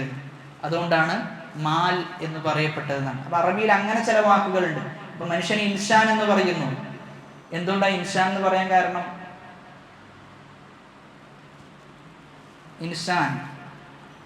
ഇൻസാൻ എന്നത് ശരിക്കും വന്നത്, അതിന്റെ റൂട്ട് വേർഡ് നമ്മൾ നോക്കുകയാണെങ്കിൽ, അതിന്റെ അസല് വാക്ക് നോക്കുകയാണെങ്കിൽ, ഒന്നുകിൽ നെസിയ എന്നതിൽ നിന്നാണ് വന്നത്. അതായത് മനുഷ്യൻ മറക്കുന്നവനാണ്. അതുകൊണ്ടാണ് എന്ത് വന്നത്, ഇൻസാൻ എന്ന് പേര് ലഭിച്ചത് എന്നാണ് ഒരു അഭിപ്രായം. മറ്റൊന്ന്, മനുഷ്യനെപ്പോഴും മറ്റൊരാളവന്റെ കൂടെ എന്ത് ചെയ്യണം, ഉണ്ടാകണം. ഇണങ്ങാൻ ആഗ്രഹിക്കുന്നവനാണ് ആര്, മനുഷ്യൻ. അപ്പൊ ഉൻസ് എന്ന പദത്തിൽ നിന്നാണ് എന്തുണ്ടായത്, ഇൻസാൻ ഉണ്ടായത് എന്നാണ് പറയുന്നത്. അപ്പൊ ഒരു വാക്കെടുത്ത് നോക്കിക്കഴിഞ്ഞാൽ അതിനെന്തുണ്ട്, അതിന്റെ അർത്ഥവുമായി ആഴത്തിലുള്ള ബന്ധം അറബി ഭാഷക്ക് വാദിക്കാൻ സാധിക്കും എന്നുള്ളതാണ്. ഇപ്പൊ കൽബ് എടുത്തു നോക്കിക്കഴിഞ്ഞാൽ എന്തുകൊണ്ടാണ് കൽബ് എന്ന് പേര് വിളിക്കാൻ കാരണം, അത് മാറിക്കൊണ്ടേ ഇരിക്കുന്നു എന്നുള്ളതാണ്. കൽബ് സുമ്മിയൽ കൽബു കൽബൻ ലിതഖല്ലുബിഹി. കൽബ് എന്ന് വിളിക്കാൻ കാരണം കൽബ് എന്താണ്, മാറിക്കൊണ്ടേ ഇരിക്കുന്നു എന്നതാണ്. സൂറത്തുൽ ആദിയാത്തിൽ അള്ളാഹു പറയുന്നുണ്ട്, വഇന്നഹു ലിഹുബ്ബിൽ ഖൈരി ലശദീദ്. അവൻ എന്ത് ചെയ്യുന്നുണ്ട്, ധനത്തെ അങ്ങേയറ്റം ഇഷ്ടപ്പെടുന്നുണ്ട് എന്നാണ് പറയുന്നത്. സഈദ് ഇബ്നുൽ മുസയ്യിബ് റഹിമഹുള്ള പറയുന്നുണ്ട്, ലാ ഖൈറ ഫീമൻ ലാ യുരീദു ജംഅൽ മാലി മിൻ ഹല്ലി യകുഫു ബിഹി വജ്ഹഹു അനിൻ നാസ് വയസിലു ബിഹി റഹിമ വയുഅതി ഹഖ്ഖഹു. സഈദ് ഇബ്നുൽ മുസയ്യിബ് പറയാൻ, അതായത് ഒരു മനുഷ്യനിൽ ഖൈറില്ല. എങ്ങനെയുള്ള മനുഷ്യനാണ്, ഓൻ ധനം ശേഖരിക്കുന്നില്ല എന്നാണ്. ധനം ശേഖരിക്കാത്ത ഒരു മനുഷ്യനിൽ ഖൈറില്ല. ഏതു മാർഗത്തിൽ ധനം ശേഖരിക്കണം, ഹലാലായ മാർഗത്തിൽ ധനം ശേഖരിക്കാത്തവനിൽ യാതൊരു ഖൈറുമില്ല. കാരണം ധനം ശേഖരിച്ചിട്ടില്ലെങ്കിൽ ഉണ്ടാകുന്ന കുഴപ്പം എന്താ, അവൻ ആളുകളോട് ചോദിക്കേണ്ടി വരും, ആളുകളുടെ മുമ്പിൽ കൈ നീട്ടേണ്ടി വരും. അപ്പൊ അതൊരിക്കലും എന്തല്ല, ഇസ്ലാം പ്രോത്സാഹിപ്പിച്ച ഒന്നല്ല. മുസ്ലിം എപ്പോഴും അവന്റെ കൈ കൊണ്ടുണ്ടാക്കിയത്, അവൻ സമ്പാദിച്ചെടുത്തതിൽ നിന്ന് എന്ത് ചെയ്യണം, ചെലവഴിക്കണം. ആ നമ്മുടെ പ്രതാപം എന്ത് ചെയ്യും, അതിലൂടെ നഷ്ടപ്പെടും എന്നുള്ളതാണ്. അപ്പൊ യകുഫു ബിഹാ വജ്ഹഹു അനിന്നാസ്. അപ്പൊ ജനങ്ങളുടെ മുമ്പ് പോയി ചോദിക്കുന്നതിന് എന്ത് ചെയ്യും, അത് തടഞ്ഞു നിർത്തും ഓന് സമ്പാദിച്ചു കഴിഞ്ഞാൽ. അതേപോലെ അവന്റെ കുടുംബ ബന്ധത്തിൽ എന്ത് ചെയ്യാൻ പറ്റും, അവനക്ക് ചേർക്കാൻ പറ്റും. വയുഅതി ഹഖ്ഖഹു, അവന് അവന്റെ ഹക്ക് പൂർത്തീകരിക്കുവാനും അതിലൂടെ പറ്റും എന്നതാണ്. അപ്പൊ ഒരിക്കലും നമ്മൾ എന്ത് ചെയ്യേണ്ടതില്ല, ബാക്കിയുള്ളവന്റെ ധനം നമ്മൾ ആഗ്രഹിക്കേണ്ടതില്ല എന്നതാണ്. അവിടെ മറ്റൊരാൾ എന്തെങ്കിലും നൽകിക്കഴിഞ്ഞാൽ പോലും ചില പണ്ഡിതന്മാർ എന്ത് ചെയ്യാറില്ല, സ്വീകരിക്കാറില്ല എന്നതാണ്. കാരണം സ്വീകരിച്ചു കഴിഞ്ഞാൽ എന്ത് ചെയ്യും, നമ്മൾ അവരുടെ കീഴിലായി പോവും. സ്വീകരിച്ചു കഴിഞ്ഞാൽ അവരുടെ കീഴിലായി പോവും എന്ന് പേടിച്ചുകൊണ്ട് പണ്ഡിതന്മാർ എന്ത് ചെയ്യാറില്ല, യാതൊരു ഗിഫ്റ്റും എന്ത് ചെയ്യാറില്ല, അവർ സ്വീകരിക്കാറില്ല. കാരണം അത് അവരുടെ ഇൽമിനെ ബാധിക്കും, അത് അവരുടെ അറിവിനെ ബാധിക്കും. പിന്നീട് ഹക്ക് പറയുന്നതിൽ നിന്ന് എന്ത് ചെയ്യും, അവരത് തടഞ്ഞു നിർത്തും. അതുകൊണ്ട് പലപ്പോഴും പണ്ഡിതന്മാർ വളരെ ഗൗരവത്തിൽ പറഞ്ഞ വിഷയമാണെന്ത്, അങ്ങനെ ഹദിയകൾ സ്വീകരിക്കുക എന്നതിന് എന്ത് ചെയ്യണം, അങ്ങേയറ്റം സൂക്ഷിക്കേണ്ടതുണ്ട് എന്ന് പറയുന്നുണ്ട്.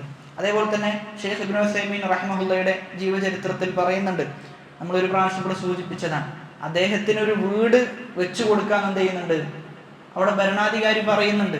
ആ സമയത്താണ് അദ്ദേഹം എന്ത് പറയുന്നത്, എൻ്റെ വീട് നിർമ്മാണം നടക്കുന്നുണ്ട് എന്ന്. അദ്ദേഹത്തിന്റെ തുല്ലാബുകൾ അത്ഭുതപ്പെടും. കാരണം എപ്പോഴും ഊണിലും ഉറക്കത്തിനും അദ്ദേഹത്തിന്റെ കൂടെയുള്ള തുല്ലാബുകളാണ്, വിദ്യാർത്ഥികളാണ്. അവരാകെ അത്ഭുതപ്പെടും. ഇത്രയും വർഷം നമ്മൾ ഷെയ്ഖിന്റെ കൂടെ നടന്നിട്ട് ഷെയ്ഖിന്റെ വീടുണ്ടാക്കുന്നത് ഞങ്ങൾ അറിഞ്ഞിട്ടില്ലല്ലോ. അങ്ങനെ ഷെയ്ഖിനോട് ചോദിക്കും. അപ്പോഴാണ് ഷെയ്ഖ് പറയാം, എൻ്റെ ഖബർ എന്താണ്, അവിടെ പണി നടന്നുകൊണ്ടിരിക്കുന്നുണ്ട് എന്നാ പറഞ്ഞത്. എൻ്റെ ഖബർ ഒരുക്കപ്പെട്ടിട്ടുണ്ട് എന്ന രൂപത്തിൽ ഷെയ്ഖ് സംസാരിച്ചു എന്നാണ്. അപ്പൊ അതൊക്കെയാണ് യഥാർത്ഥ പണ്ഡിതന്മാരുടെ അടയാളം എന്നുള്ളതാണ്. ആരിൽ നിന്നും നമ്മൾ എന്ത് ചെയ്യൂല, കൈനീട്ടി അവരുടെ ഔദാര്യം സ്വീകരിക്കുന്ന അവസ്ഥ ഉണ്ടാവുകയില്ല. റസൂലുള്ളാഹി സ്വല്ലല്ലാഹു അലൈഹി വസല്ലമ പറയുന്നുണ്ട്, തഇസ അബ്ദു ദീനാരി തഇസ അബ്ദു ദിർഹം തഇസ അബ്ദുൽ ഖമീസ തഇസ അബ്ദുൽ ഖമീല ഇൻ ഉഅതിയ റളിയ വഇൻ ലം യുഅത സഖിത തഇസ വൻതകസ വഇദാ ശീക ഫലാ ഇൻതഖശ. അപ്പോൾ അവിടെ റസൂലുള്ളാഹി സ്വല്ലല്ലാഹു അലൈഹി വസല്ലം പല ആവർത്തി ഉമ്മത്തിന് ഉണർത്തിയ വിഷയമാണ് എന്ത്, ധനം ഫിത്നയാണ്. അതുകൊണ്ട് എന്ത് ചെയ്യണം, ആ സൂക്ഷ്മതയോട് കൂടിയിട്ടാണ് അതിനെ കൈകാര്യം ചെയ്യേണ്ടത് എന്നാണ്. അവിടെ ഒരിക്കലും നമ്മൾ എന്ത് ചെയ്യരുത്, പരസ്പരം വഞ്ചിക്കുന്ന അവസ്ഥ ധനത്തിന്റെ വിഷയത്തിൽ ഉണ്ടാകരുത് എന്നാണ്. പല ആളുകളും പറയുന്ന വിഷയമാണ്, അതായത് ബിസിനസിന്റെ വിഷയത്തിലൊക്കെ ബിസിനസിന്റെ അസൽ എന്താ, ഒരാളിലും വിശ്വസിക്കാൻ പാടില്ല എന്നതാണ്. വിശ്വസിച്ചു കഴിഞ്ഞാൽ എന്ത് ചെയ്തു, അവന്റെ ബിസിനസ് തകർന്നു എന്ന രൂപത്തിലാണ് ആളുകൾ എന്ത് ചെയ്യുന്നത്, കാണുന്നത്. കാരണം വിശ്വസിച്ച് ഏൽപ്പിച്ചതൊക്കെ എന്ത് ചെയ്തിട്ടുണ്ട്, അവർ എടുത്തുകൊണ്ടുപോവുകയും വലിയ നഷ്ടമുണ്ടാവുകയും ചെയ്തിട്ടുണ്ട്. അപ്പൊ നമ്മൾ ഒരു മുസ്ലിമിനെ വിശ്വസിക്കാൻ പറ്റാത്തൊരു കാലം ഉണ്ടാവുക എന്നുള്ളത് എന്താ, ഒരു വലിയ കുഴപ്പമാണ് അവിടെ അത് നമുക്ക് അറിയിച്ചു തരുന്നത് എന്നാണ്. അപ്പൊ അത് അങ്ങനെയുള്ള ഒരു അവസ്ഥ, അതായത് നമ്മെക്കുറിച്ച് വിശ്വാസമില്ലായ്മ ഉണ്ടാവുക എന്നത് ഒരിക്കലും എന്തല്ല, ശരിയായ ഒരു വിഷയമല്ല. ധനം ഇടപാട് നടത്തുന്നിടത്ത് അങ്ങേയറ്റത്തെ സൂക്ഷ്മത എന്ത് ചെയ്യണം, നമ്മൾ പാലിക്കണം. കാരണം മറ്റൊരാളുടെ ഒരു ഉറുപ്പ്യ പോലും നമ്മുടെ കൈകളിൽ എന്ത് ചെയ്യാൻ പാടില്ല, ഉണ്ടാകാൻ പാടില്ല എന്നതാണ്. അപ്പൊ അതുകൊണ്ട് തന്നെ എല്ലാം നമ്മൾ എന്ത് ചെയ്യണം, കൃത്യമായി ശേഖരിച്ച് രേഖപ്പെടുത്തി വെക്കണം. കടം വാങ്ങിയിട്ടുണ്ട് എങ്കിൽ അത് കൃത്യമായി നമ്മൾ എന്ത് ചെയ്യണം, രേഖപ്പെടുത്തണം. അതല്ല എങ്കിൽ നമ്മൾ കുറ്റക്കാരായി മാറും എന്നുള്ളതാണ്. റസൂലുള്ളാഹി സ്വല്ലല്ലാഹു അലൈഹി വസല്ലമ ഒരു ഹദീസിൽ പറയുന്നത്, ഒരു വ്യക്തി എന്ത് ചെയ്യുന്നു, വിദൂര യാത്ര നടത്തുന്നു, യുതീരു സഫർ, അങ്ങേയറ്റത്തെ വലിയ യാത്ര, എന്നിട്ടോ അശ്അസ അഗ്ബറ യമുദ്ദു യദൈഹി ഇലസ്സമാ, ആകാശത്തേക്ക് കൈനീട്ടി പ്രാർത്ഥിക്കുകയാണ്. അപ്പൊ ഈ പ്രാർത്ഥിക്കുന്ന വ്യക്തിക്ക് ഒരുപാട് ശ്രേഷ്ഠത ഉണ്ട്. ഒന്ന് യാത്രക്കാരനാണ്, മറ്റൊന്ന് കൈകൾ ഉയർത്തിയിട്ടാണ് എന്ത് ചെയ്യുന്നത്, പ്രാർത്ഥിക്കുന്നത്. അപ്പൊ പ്രാർത്ഥനയ്ക്ക് ഉത്തരം കിട്ടാനുള്ള ഒരു സമയമാണ് എന്ത്, യാത്രയുടെ സമയം ഒന്ന്.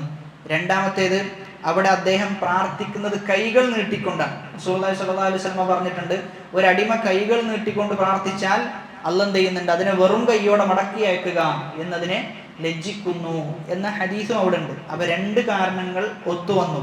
പിന്നെയോ യാ റബ്ബി യാ റബ്ബ്, ഓ റബ്ബേ എന്ന് വിളിക്കുന്നുണ്ട്. അപ്പൊ അള്ളാഹുവിന്റെ അത്യുത്തമമായ നാമങ്ങൾ എന്നതിൽ എന്ത് ചെയ്യുന്നുണ്ട്, അള്ളാഹിന്റെ നാമങ്ങൾ കൊണ്ട് എന്ത് ചെയ്യാം, വിളിച്ച് പ്രാർത്ഥിക്കുക എന്നതും അവിടെ വന്നു. പക്ഷെ എന്താ പ്രശ്നം, വമത്അമുഹു ഹറാം വമശ്റബുഹു ഹറാം വമൽബസുഹു ഹറാം വഹുദിയ ബിൽ ഹറാം ഫഅന്നാ യുസ്തജാബു ലിദാലിക്. അവന്റെ ഭക്ഷണം ഹറാമാണ്, അവന്റെ പാർപ്പിടം ഹറാമാണ്, അവന്റെ വസ്ത്രം ഹറാമാണ്, അവൻ ഉണ്ടാക്കപ്പെട്ടത് തന്നെ എന്താണ്, ഹറാമ് കൊണ്ടാണ്. പിന്നെ എങ്ങനെയാണ് മോൻക്ക് ഉത്തരം കിട്ടുക എന്നുള്ളതാണ്. അപ്പൊ ഇപ്പോ നമ്മൾ എടുത്തു നോക്കിക്കഴിഞ്ഞാൽ മുസ്ലിമീങ്ങൾ വാങ്ങുന്ന പലതും എന്താണ്, ഹറാമുമായി ബന്ധപ്പെട്ട് നിൽക്കുന്നതിലൂടെയാണ് പല വസ്തുക്കളും അവർ വാങ്ങിക്കൊണ്ടിരിക്കുന്നത്. ഇപ്പോൾ ചില ആൾക്കാർ വീട് വെക്കുന്നത് പലിശ വാങ്ങിയിട്ടാണ്. ഒരു മുസ്ലിമിന് പലിശയുമായിട്ട് എന്ത് ചെയ്യാൻ പാടില്ല, ഇടപാട് നടത്താൻ വകുപ്പില്ല. ഓൻ ജീവിക്കുന്നതോ ഹറാമിലാണ്, അപ്പോൾ ഓൻ മരിച്ചു കഴിഞ്ഞാൽ എന്താ ഉണ്ടാവുക, ആ ഹറാമിലാണോ കാലാകാലം എന്ത് ചെയ്യുക, ജീവിച്ചു പോവാനാണ്. അവൻ്റെ വീട്ടിൽ ബറക്കത്ത് ഉണ്ടാവില്ല, സ്വാഭാവികമായിട്ടും എന്തുണ്ടാവില്ല, യാതൊരു ബറക്കത്തും ആ പലിശയുടെ വീടിന് ഉണ്ടാവില്ല എന്നുള്ളതാണ്. പലിശയുമായി ആരൊക്കെ ബന്ധപ്പെട്ടോ, റസൂലുള്ളാഹി സ്വല്ലല്ലാഹു അലൈഹി വസല്ലം പറഞ്ഞതാണ്, അവൻ്റെ ആഖിബത്ത് മോശമായിരിക്കുന്ന, അവൻ്റെ ആഖിബത്ത് പലിശയുമായി ബന്ധപ്പെട്ടോ അവൻ്റെ ആഖിബത്ത് പാപ്പരത്വത്തിലേക്കാണ്, ഫഖറിലേക്കാണ് എന്ത് ചെയ്യുക, എത്തിപ്പെടുക എന്നുള്ളതാണ്. ഇപ്പൊ എന്താ, EMI പലിശ ഉണ്ട്. കാരണം അടവ് തെറ്റിച്ചു കഴിഞ്ഞാൽ എന്ത് ചെയ്യും, അടവ് തെറ്റിച്ചു കഴിഞ്ഞാൽ കുറച്ചും കൂടി എന്ത് ചെയ്യേണ്ടി വരും, കൊടുക്കേണ്ടി വരും. അപ്പൊ സ്റ്റിക്കർ ഒട്ടിക്ക് എങ്ങനെയാണ്, പലിശരഹിതം എന്ന് പറഞ്ഞിട്ടാ കൊടുക്കുക, നോ ലോൺ എന്നാ പറയാം. പക്ഷെ എന്തുണ്ട്, അതില് പലിശ വരുന്നുണ്ട് എന്നതാണ്. പക്ഷെ നമ്മുടെ ആളുകൾക്ക് അറിയില്ല. നമ്മുടെ ആളുകൾ പറയുന്നത് എന്താ, അടവ് തെറ്റിക്കാതെ നിന്നാ പോരെ എന്നാ പറയും. പക്ഷെ അടവ് തെറ്റിച്ചു കഴിഞ്ഞാൽ വലിയ സംഖ്യ എന്ത് ചെയ്യേണ്ടി വരും, നമ്മൾ കൊടുക്കേണ്ടി വരും എന്നുള്ളതാണ്. അപ്പോൾ അതൊക്കെ പലിശയുടെ ഗണത്തിലാണ് ഉൾപ്പെടുക. അപ്പം അത് അങ്ങേയറ്റം എന്ത് ചെയ്യണം, നമ്മൾ ശ്രദ്ധിക്കണം. എന്നാൽ അതേ സമയത്ത് നമ്മൾ ആലോചിക്കേണ്ട മറ്റൊരു വിഷയം, ധനം ശേഖരിക്കുക, അതിങ്ങനെ എണ്ണി പെരുപ്പുണ്ടാക്കുക എന്നുള്ളത് ഒരു വശത്ത്. എന്നാൽ ഇപ്പോൾ സമൂഹത്തിലുള്ള യുവാക്കളുടെ മറ്റൊരവസ്ഥ എന്ന് പറഞ്ഞാൽ എന്താ, പണിയെടുക്കാതെ വീട്ടിൽ വെറുതെ ഇരിക്കുക എന്നുള്ളതൊന്നല്ല ശരിയായ ഒരു നിലപാടല്ല. വലാ തൻസ നസീബക മിനദ്ദുനിയ, ദുനിയാവിലെ നിന്റെ നസീബ് എന്ത് ചെയ്യരുത്, നിന്റെ ഓഹരി നീ മറന്നു കളയരുത് എന്ന് അല്ലാഹു സുബ്ഹാനഹു വ തആല പറയുന്നുണ്ട്. അപ്പോൾ ഇങ്ങനെ പണിയെടുക്കാതെ ബാക്കിയുള്ളവന്റെ ചെലവിൽ ജീവിക്കുക എന്നുള്ളത് പ്രോത്സാഹിപ്പിക്കപ്പെട്ട ഒരു വിഷയമല്ല. അതുകൊണ്ട് നമുക്ക് കഴിയുന്ന രൂപത്തിൽ നമ്മൾ എന്ത് ചെയ്യണം, റിസ്കിന് വേണ്ടി പുറപ്പെടണം എന്നുള്ളതാണ്. അങ്ങനെ പുറപ്പെട്ടു കഴിഞ്ഞാൽ അല്ലാഹ് എന്ത് ചെയ്യും, നമുക്കത് ഒരുക്കിത്തരും എന്നുള്ളതാണ്. പിന്നെ അവസാനമായി ധനവുമായി ബന്ധപ്പെട്ട് നമ്മൾ മനസ്സിലാക്കേണ്ട ഏറ്റവും വലിയ അടിസ്ഥാനം എന്നുള്ളത് ഉൻദുറു ഇലാ മൻ ഹുവ അസ്ഫല മിൻകും, നിങ്ങളിൽ താഴെയുള്ളവരിലേക്ക് എന്ത് ചെയ്യാം, നിങ്ങൾ നോക്കുക. വലാ തൻദുറു, നോക്കരുത് എന്നാ പറയുന്നത്, നഹിയാണ്. നഹി തഹ്രീമിനെയാണ് തേടുന്നത്. നിങ്ങൾ ചെയ്യാൻ പാടില്ല, നോക്കാൻ പാടില്ല. ഇലാ മൻ ഹുവ ഫൗകകും, ആരിലേക്ക്, നിങ്ങളെക്കാളും മുകളിലുള്ള ആളുകളിലേക്ക് നിങ്ങൾ നോക്കരുത്. ഫഹുവ അജ്ദറു അല്ലാ തസ്ദറു നിഅമത്തല്ലാഹ്, അതാണ് ഏറ്റവും നല്ലത്. എന്തിന്, അള്ളാന്റെ അനുഗ്രഹത്തിന്റെ വില അറിയണമെങ്കിൽ എന്ത് ചെയ്യണം, നമ്മൾ താഴെയുള്ള ആളുകളിലേക്ക് നോക്കണം എന്ന്. അപ്പൊ ദുനിയാവിന്റെ ഓഹരികളുടെ അസ്ല്, ദുനിയാവിൽ എന്തുണ്ടെങ്കിലും നമ്മൾ എന്തിലേക്കാണ് നോക്കേണ്ടത്, താഴെയുള്ള ആളുകളിലേക്കാണ് നോക്കേണ്ടത്. എന്നാലേ അള്ളാന്റെ അനുഗ്രഹം എന്ത് ചെയ്യുള്ളൂ, തിരിച്ചറിയുള്ളൂ. അള്ളാഹുവിന്റെ അനുഗ്രഹം തിരിച്ചറിഞ്ഞാലേ ആ അനുഗ്രഹത്തിന് എന്ത് കൊടുക്കാൻ പറ്റുള്ളൂ, ശുക്റുകൾ അർപ്പിക്കാൻ പറ്റുള്ളൂ. അപ്പൊ ആദ്യം നമ്മൾ എന്ത് ചെയ്യണം, ഏറ്റവും താഴെയുള്ള ഒന്നുമില്ലാത്ത ആളുകൾ ഒരുപാടുണ്ട്. ഷെയ്ഖ് റസ്ലാൻ ചോദിക്കുന്നുണ്ട്, അദ്ദേഹത്തിന്റെ സദസ്സിൽ ഇരിക്കുന്ന ആളുകളോട് അദ്ദേഹം ചോദിക്കാൻ, നിങ്ങൾ ജീവിതത്തിൽ എപ്പോഴെങ്കിലും ഫഖർ എന്താണ് എന്ന് അറിഞ്ഞിട്ടുണ്ടോ എന്നാണ് അദ്ദേഹം ചോദിക്കുന്നത്. ആ വലിയ ചോദ്യമാണ്. നമ്മൾ ദാരിദ്ര്യം എന്തെന്ന് അറിഞ്ഞിട്ടുണ്ടോ, എന്താ ഭക്ഷണം കിട്ടാത്ത അവസ്ഥ എന്ത് ചെയ്തിട്ടില്ല, നമ്മൾ അറിഞ്ഞിട്ടില്ല. പക്ഷെ അത് അറിഞ്ഞെന്തുണ്ട്, ഒരുപാട് ആളുകളുണ്ട് എന്നത് വലിയ വസ്തുതയാണ്. ഒരിക്കലും നമ്മൾ ഈ ഭക്ഷണവുമായി ബന്ധപ്പെട്ട് അതല്ലെങ്കിൽ ധനവുമായി ബന്ധപ്പെട്ടൊന്നും അങ്ങനെയുള്ള പ്രയാസങ്ങൾ നമ്മൾ സഹിച്ചിട്ടില്ല എന്നുള്ളതാണ്. ഒരു നേരത്തെ ഭക്ഷണം കിട്ടാത്ത അവസ്ഥ നമുക്ക് ജീവിതത്തിൽ ഒരിക്കൽ പോലും ഉണ്ടായിട്ടില്ല. മറിച്ച് നമ്മൾ പലപ്പോഴും എന്താ കഴിക്കുക എന്നാണ് എന്ത് ചെയ്യുക, ചർച്ച ചെയ്യുക. ഒരുപാട് കാരണം എന്തുണ്ട്, കഴിക്കാനുണ്ടാവും, അതാണോ തിന്ന ഇതാണോ തിന്ന എന്നതാണ് നമ്മുടെ ചർച്ച. പക്ഷെ ഇവരെ ചർച്ച എന്താ, ഒന്നും തിന്നാനില്ല, എന്താ കിട്ടുക എന്നാണ് എന്ത് ചെയ്യുക, ആലോചിച്ച് നിൽക്കുക എന്നാണ്. അപ്പൊ അങ്ങനെ നോക്കിക്കഴിഞ്ഞാൽ ഒരുപാട് അനുഗ്രഹത്താൽ നമ്മൾ എന്ത് ചെയ്യാണ്, ഒരുപാട് അനുഗ്രഹത്താൽ നമ്മൾ മൂടപ്പെട്ടവരാണ്. അതുകൊണ്ട് തന്നെ വലിയ നിഅമത്തുകൾ നമ്മളതിന്, വലിയ ശുക്റുകൾ നമ്മൾ എന്ത് ചെയ്യണം, അതിന് അർപ്പിക്കണം എന്നാണ് റസൂലുള്ളാഹി സ്വല്ലല്ലാഹു അലൈഹി വസല്ലം പറയുന്നത്.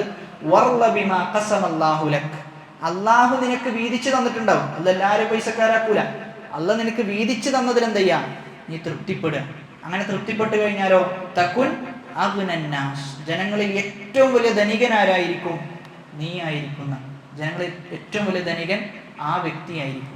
അപ്പോൾ ഉള്ളത് കൊണ്ട് എന്ത് ചെയ്യാം, തൃപ്തിപ്പെട്ട് ജീവിക്കുക എന്ന്. ഈ ആയത്തിൽ ദമ്മ് വന്നിട്ടുള്ളത്, ആക്ഷേപം വന്നിട്ടുള്ളത്, ധനം ശേഖരിച്ചു വെച്ച് ധനത്തോട് അമിതമായ സ്നേഹം കാണിച്ച് അത് ചെലവഴിക്കാതെ പിടിച്ചു വെക്കുക എന്നതിനെയാണെന്ത് ഈ ആയത്തിൽ ദമ്മായി, ആക്ഷേപമായി സൂചിപ്പിച്ചിട്ടുള്ളത് എന്ന്. അപ്പൊ ഈ രണ്ട് കൂട്ടം ആളുകൾക്ക്, ജനങ്ങളെ ആക്ഷേപിക്കുന്ന, അവഹേളിക്കുന്ന, ധനം ശേഖരിക്കുകയും എന്നിട്ടത് എണ്ണിത്തിട്ടപ്പെടുത്തുകയും ചെയ്യുന്ന ആളുകൾക്ക് വൈലുൻ, അവർക്ക് എന്തുണ്ട്, നാശമുണ്ട്. എന്നിട്ട് പറയാം കല്ല, കാര്യം അങ്ങനെയല്ല. അല്ല, അതിന്റെ മുമ്പൊരായത്തുണ്ട്, യഹ്സബു അന്ന മാലഹു അഖ്ലദ. യഹ്സബു, അവൻ വിചാരിക്കുകയാണ്, എന്താ വിചാരിക്കുന്നത്, അന്ന മാലഹു, തീർച്ചയായും അവന്റെ ധനം എന്ത് ചെയ്യും, അഖ്ലദഹു, അവനെ ശാശ്വതനാക്കും. അതായത് അവന്റെ ധനം എന്ത് ചെയ്തു, അവന്റെ ധനം അവന് മതിയായതാണ്, ആ ധനം തന്നെയാണ് എന്ത് ദുനിയാവിലെ ജീവിതം എന്നാണ് എന്ത് ചെയ്യുന്നത്, അവൻ വിചാരിക്കുന്നത് എന്ന്. അപ്പൊ ധനം നമ്മെ ഒരിക്കലും എന്ത് ചെയ്യൂല, ശാശ്വതനാക്കൂ, ഒരിക്കലും ഇല്ല.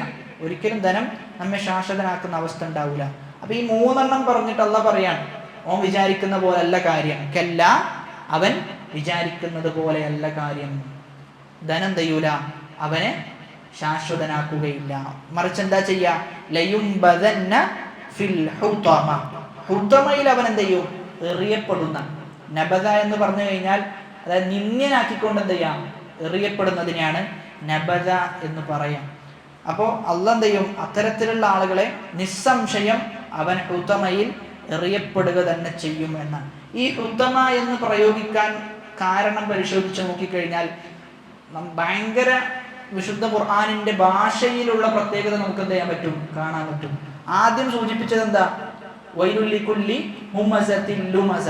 ഹുമസയും ഹുതമയും എടുത്തു നോക്കിയേ, ഒരേ വാചകം, ഒരേ രൂപമാണ്. ഹുമസ ഹുതമ, ഹുമസ ഹുതമ എന്നുള്ളതാണ്. അപ്പൊ അള്ളാഹ് എന്ത് ചെയ്തു, അതിൽ ആ സൂറത്തിൽ അള്ളാഹ് ഒരേപോലെയാക്കി. ഒരാൾ ഹുമസയിൽ ഏർപ്പെട്ട് കഴിഞ്ഞാൽ അവരെന്തുണ്ട്, ഹുതമയുണ്ട് എന്ന് പറഞ്ഞു. ഇനി ഹുമസയിലൂടെ നടക്കുന്ന എന്താ, ഓൻ ജനങ്ങളുടെ ഇറച്ചി തിന്നാണ്. ജനങ്ങളുടെ ഇറച്ചിയാണ് എന്ത് ചെയ്യുന്നത്, ഹുമസയിലൂടെ ഓൻ തിന്നുന്നത് എന്നാണ്. എന്നാൽ ഹുതമയിൽ എന്താ ചെയ്യപ്പെടുക, ഓന്റെ തൊലിയും അതേപോലെ തന്നെ ഓന്റെ ഇറച്ചിയും എന്ത് ചെയ്യും, നരകം തിന്നുന്നാണ്. ഓന്റെ ഇറച്ചിയും അതേപോലെ തന്നെ ഓന്റെ തൊലിയും എന്ത് ചെയ്യും, നരകം തിന്നും. അപ്പൊ അതുകൊണ്ടാണ് എന്ത് ചെയ്തത്, അതേ പ്രയോഗത്തിൽ അവർക്ക് എന്ത് ചെയ്തു, മറുപടി കൊടുത്തു എന്നാണ്. വൈലുൽ ലികുല്ലി ഹുമസത്തിൻ ലുമസ അല്ലദീ ജമഅ മാലൻ വഅദ്ദദ വയഹ്സബു അന്ന മാലഹു അഖ്ലദ കല്ലാ ലയുംബദന്ന ഫിൽ ഹുതമ. ഹുതമയിൽ എന്ത് ചെയ്യും, അവർ നിന്ദ്യരാകുന്ന കോലത്തിൽ അവരെറിയപ്പെടും എന്നാണ്. എന്നിട്ട് ചോദിക്കാണ്, വമാ അദ്റാക മൽ ഹുതമ, നിനക്കെന്താണ് ഹുതമ എന്നറിയുന്ന. അപ്പൊ ശരിക്കും അവിടെ നമ്മൾ പറഞ്ഞിരുന്നു, ഹുതമ എന്നത് വീണ്ടും ആവർത്തിക്കപ്പെടേണ്ട ഒന്നല്ല, മറിച്ചത് ആ പ്രാധാന്യത്തിന് വേണ്ടിയിട്ട് എന്ത് ചെയ്യാണ്, വീണ്ടും ആവർത്തിക്കപ്പെടുകയാണ്. ശരിക്കും ഒരു കാര്യം പറഞ്ഞു കഴിഞ്ഞാൽ അതിലേക്ക് ലമീറിട്ട് പറഞ്ഞാൽ മതി, ഹൂന്നോ ഹൂവാന്നോ എന്ന് പറഞ്ഞാൽ മതി. പക്ഷെ അങ്ങനെ പറയാതെ വെളിവാക്കി പറയാനുള്ള കാരണം ആ ഗാംഭീര്യം ബോധ്യപ്പെടുത്താനാണ്. വമാ അദ്റാക മൽ ഹുതമ, ഹുതമ എന്നാൽ എന്ത് എന്ന് നിനക്കറിയുമോ? അതെന്താ, നാറുല്ലാഹിൽ മൂഖദ, അത് അള്ളാഹുവിൻ്റെ ജ്വലിപ്പിക്കപ്പെട്ട അഗ്നിയാകുന്നു. എന്ത് ഹുതമ എന്ന് പറഞ്ഞു കഴിഞ്ഞാൽ, നാറുള്ള അള്ളാഹുവിൻ്റെ അഗ്നി. എങ്ങനെ, അൽ മൂഖദ, കത്തിയെരിയുന്ന ജ്വലിക്കപ്പെടുന്ന അള്ളാഹുവിൻ്റെ അഗ്നി. സൂറത്തുൽ ബഖറയിലെ 24-ാമത്തെ ആയത്തിൽ അള്ളാഹ് പറയുന്നത്, ഫത്തഖുന്നാർ, നിങ്ങൾ നരകത്തെ എന്ത് ചെയ്യണം, സൂക്ഷിക്കണം. അല്ലതി വഖൂദുഹന്നാസു വൽ ഹിജാറ, അതിൽ കത്തിക്കപ്പെടുക എന്താ, നരകത്തിൽ കത്തിക്കപ്പെടുന്നത് വിറകുകളല്ല. അതിലെ വിറകുകൾ എന്ന് പറഞ്ഞു കഴിഞ്ഞാൽ മനുഷ്യരും കല്ലുകളുമാണെന്ത്, അതിലെ വിറകുകൾ എന്നാണ് പറയുന്നത്. ഇനി ആ നരകത്തിന്റെ അവസ്ഥയെ വിശേഷിപ്പിക്കാൻ, അല്ലതി തത്വലിഉ അലൽ അഫ്ഇദ, അതെന്ത് ചെയ്യും, അല്ലതി ഇത്തലഅ യത്തലിഉ, തത്തലിഉ എന്ന് പറഞ്ഞാൽ അതെന്ത് ചെയ്യുന്നു, പെട്ടെന്ന് എന്ത് ചെയ്യാം, ഒരു കാര്യത്തെ അതിജയിക്കുന്ന, ഒരു കാര്യത്തിന്റെ മുകളിലേക്ക് എത്തുന്നതിനാണ് ഇത്തലഅ തത്തലിഉ എന്ന് പറയാം. അപ്പൊ ആ തീ എന്ത് ചെയ്യുന്നു, തത്തലിഉ അലൽ അഫ്ഇദ, അവന്റെ ഹൃദയങ്ങളിലേക്ക് എന്ത് ചെയ്യുന്നു, കത്തിപ്പടരുന്നു എന്നതാണ്. അവന്റെ ഹൃദയത്തിലേക്ക് ആ തീ കത്തിപ്പടരുന്നു. അപ്പൊ അവിടെ ഹൃദയം മാത്രം പറയാനുള്ള ഒരു കാരണമായിക്കൊണ്ട് പറയപ്പെടുന്നത്, മനുഷ്യ ശരീരത്തിലെ ഏറ്റവും പ്രധാനപ്പെട്ട ഭാഗവും എന്നാൽ ഏറ്റവും ലോലമായ ഭാഗവുമാണെന്ത്, ഹൃദയം എന്ന് പറഞ്ഞു കഴിഞ്ഞാൽ. അപ്പൊ സ്വാഭാവികമായിട്ടും ഹൃദയത്തിലേക്ക് ആ തീ സ്പർശിച്ചു കഴിഞ്ഞാൽ എന്തുണ്ടാകും, അങ്ങേയറ്റത്തെ വേദന അതിലൂടെ ഉണ്ടാകും എന്നതുകൊണ്ടാണ് ഹൃദയത്തെ പ്രത്യേകം എടുത്തു പറഞ്ഞത് എന്നാണ്. അല്ലതി തത്വലിഉ അലൽ അഫ്ഇദ. എന്നിട്ട് പിന്നെ പറയുന്നത്, ഇന്നഹ അലൈഹിം മുഅ്സദ ഫീ അമദിൻ മുമദ്ദദ എന്നാണ്. അതിനെ തന്നെ ആ നരകത്തിന്റെ അവസ്ഥയെക്കുറിച്ച് പറയാം. ഇന്നഹ, തീർച്ചയായും ആ ഹുതമ എന്നുള്ളത്, ആ നരകം എന്നുള്ളത്, അലൈഹിം, അവരുടെ മേൽ, മുഅ്സദ, അടച്ചു മൂടപ്പെട്ടിട്ടുണ്ട് എന്നാണ്. മുഅ്സദ എന്ന് പറഞ്ഞു കഴിഞ്ഞാൽ നരകത്തിന് എന്തുണ്ട്, വാതിലുകളുണ്ട്. അവർക്ക് പുറത്തു വരാൻ പറ്റുമോ? ഇല്ല. പുറത്തു വരാൻ പറ്റാത്ത കോലത്തിൽ അടക്കപ്പെട്ടിട്ടാണ് എന്തുള്ളത്, ആ നരകം ഉള്ളത് എന്നാണ്. അപ്പൊ അവർ പുറത്തു വരാൻ നോക്കുന്ന സമയത്തൊക്കെ എന്ത് ചെയ്യും, അവർക്കത് പുറത്തു വരാൻ യാതൊരു വകുപ്പും അവിടെ ഉണ്ടാവുകയില്ല എന്നാണ് പറയുന്നത്. കുല്ലമാ അറാദു അൻ യഖ്റുജു മിൻഹാ ഉഈദു ഫീഹാ, അവർ എപ്പോഴൊക്കെ അതിൽ നിന്ന് പുറത്തു പോകാൻ പരിശ്രമിക്കുന്നോ ആ സമയത്തെല്ലാം എന്ത് ചെയ്യും, അവർ അതിലേക്ക് തന്നെ എടുത്തെറിയപ്പെടും. എന്നിട്ട് അള്ളാഹു പറയാണ്, ഫീ അമദിൻ മുമദ്ദദ. അപ്പൊ ഇന്നഹ അലൈഹിം മുഅ്സദ, അതെന്താണ്, തീർച്ചയായും അത് അവരുടെ മേൽ മൂടപ്പെട്ടിട്ടുണ്ട്, പുറത്തു പോകാൻ പറ്റാത്ത രൂപത്തിൽ. എന്തുകൊണ്ടാണ്? ഫി അമദിൻ, തൂണുകൾ കൊണ്ട്, ഫി അമദിൻ, സ്തംഭങ്ങൾ കൊണ്ട്, മുമദ്ദദ, നീട്ടി ഉണ്ടാക്കപ്പെട്ട. അപ്പൊ വലിയ സ്തംഭങ്ങൾ എന്ത് ചെയ്തിട്ടുണ്ട്? പുറത്തു പോകാതിരിക്കാൻ വേണ്ടി ഉണ്ടാക്കിയിട്ടുണ്ട്. നരകത്തിൽ നിന്ന് എന്ത് ചെയ്യാൻ പറ്റൂല? അവർക്ക് പുറത്തു പോകാൻ യാതൊരു വകുപ്പുമില്ല എന്നാണ് പറയുന്നത്. അപ്പൊ ഈ സൂറത്തിൽ അല്ലാഹു സുബ്ഹാനഹു വ തആല രണ്ട് കക്ഷികളെ കുറിച്ചാണ് എന്ത് ചെയ്യുന്നത്? പറയുന്നത്. ഒന്നാമത്തേത് ഹംസ് നടത്തുന്ന, അതായത് കുറ്റങ്ങൾ പറയുന്ന, അവഹേളിക്കുന്ന, ആക്ഷേപിക്കുന്ന ആളുകളെ കുറിച്ചും, പിന്നെ ധനം ശേഖരിച്ച് അത് എണ്ണിത്തിട്ടപ്പെടുത്തുക, ധനത്തോട് അമിതമായ ഇഷ്ടമുണ്ടാവുക എന്നിങ്ങനെയുള്ള ആളുകളെ കുറിച്ചിട്ടാണ് ഈ സൂറത്തിൽ പറയുന്നത്. അപ്പൊ ഒരു മനുഷ്യന്റെ ഹലാക്കിന്റെ, നാശത്തിന്റെ അടയാളത്തിൽപ്പെട്ടതാണെന്ത്? ഈ വിശേഷണം, അവൻ ഉണ്ടാവുക എന്നുള്ളത്. അവൻ ഉണ്ടായിക്കഴിഞ്ഞാൽ അവൻ ഹുത്തമ എന്ന നരകത്തിലേക്ക് എന്ത് ചെയ്യും? വലിച്ചെറിയപ്പെടും എന്നതാണ്.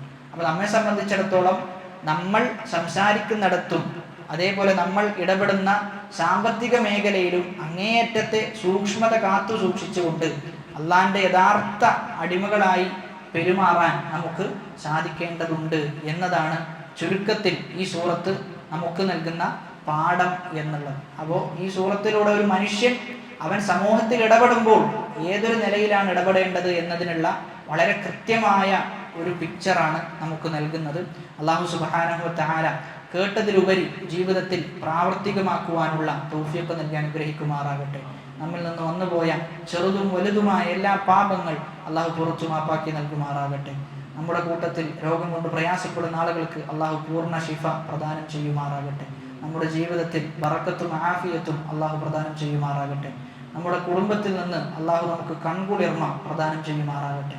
اللهم اغفر للمؤمنين والمؤمنات والمسلمين والمسلمات الأحياء منهم والأموات إنك مجيب الدعوات ويا قاضي الحاجات. ربنا آتنا في الدنيا حسنة وفي الآخرة حسنة وقنا عذاب النار. ربنا تقبل منا إنك أنت السميع العليم وتب علينا إنك أنت التواب الرحيم. آمين آمين برحمتك يا أرحم الراحمين. سبحانك اللهم وبحمدك أشهد أن لا إله إلا أنت أستغفرك وأتوب إليك. والسلام عليكم ورحمة الله وبركاته.